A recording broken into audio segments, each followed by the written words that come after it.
உலகெங்கிலும் லட்சக்கணக்கான விளையாட்டுகள் நிறைந்துள்ளது. அது மட்டுமில்லாமல் அது அவர்களின் பாரம்பரிய விளையாட்டாகவும் இருக்கிறது. ஆனால் பல விளையாட்டுகள் மிகவும் விசித்திரமாகவும் நாம் யாரும் கனவில் கூட பார்க்காத சில ஆரிய வகை விளையாட்டுகளை இந்த வீடியோவில் பார்க்கலாம்.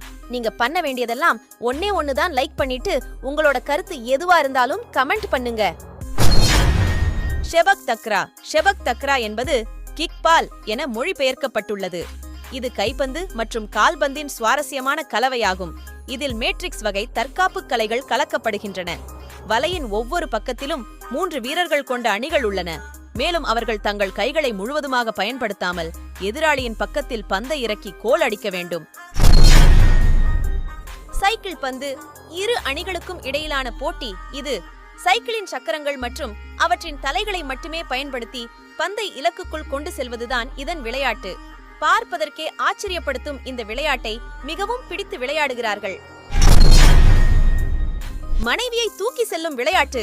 இந்த பட்டியல் இன்னும் விசித்திரமாகிறது. இந்த விளையாட்டு உருவகப்பட்டது பின்லாந்தில்தான். ஆண்கள் தங்கள் மனைவிகளை மிக குறுகிய இடத்தில் இடையூறுகள் வழியாக தூக்கி செல்ல வேண்டும். இதுக்கு பரிசு என்னவாயிருக்கும்? மனைவியின் தான் எடை, வேற என்ன? Sport Hawking. ஜெர்மனியில் தோன்றிய ஸ்போர்ட் ஹாக்கிங் என்பது பிரகாசமான நிறமுள்ள பிளாஸ்டிக் பார் ஸ்டூலை புரட்டுவது, சுழற்றுவது மற்றும் சறுக்குவது. இந்த விளையாட்டின் வினோதமான விஷயம் என்னவென்றால், முன்னர் குறிப்பிட்ட தகவல்கள் போதுமானதாக இல்லை என்றால் ஒவ்வொரு தந்திரம் அல்லது சேர்க்கையின் முடிவிலும் ஹாக்கர் தன்னை காயப்படுத்தினாலும் எதுவும் நடக்காதது போல் ஸ்டூலில் உட்கார்ந்து மரியாதை பெறுகிறார். ஆனால் வலி தாங்க முடியாதது. Shovel racing. 1997 தான் முதல் குளிர்கால எக்ஸ் விளையாட்டுகள் பிரபலமாக்கப்பட்டது. இந்த விளையாட்டின் விதிமுறைகளை பார்த்தீங்கன்னா, மண்வெட்டியில் உட்கார்ந்து பனிக்கட்டியின் மலையிலிருந்து சறுக்கி வருவதுதான் இதன் பந்தயமாகும். ஜோர்பிங். இது பெரிய பலூன் போன்ற வெளிப்படையான பந்துகளில் நுழைந்து மலைகள் வழியாக நீர் அல்லது பிற தடைகளை தாண்டி சறுவலான வழியாக ஓடுவதுதான் இதன் விளையாட்டாக இருக்கிறது. இது அவர்களின் பாரம்பரிய விளையாட்டாக கருதப்படுகிறது. செஸ் குத்துச்சண்டை.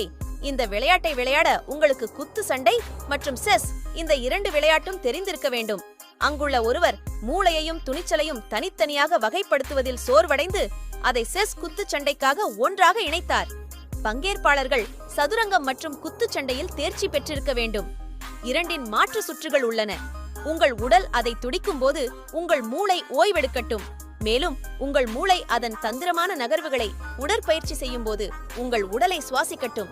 இதுதான் அதன் விதிமுறைகள். Under water hockey. ஹாக்கி எல்லாருக்கும் நன்றாக தெரிந்த விளையாட்டாக உலகில் இருக்கிறது.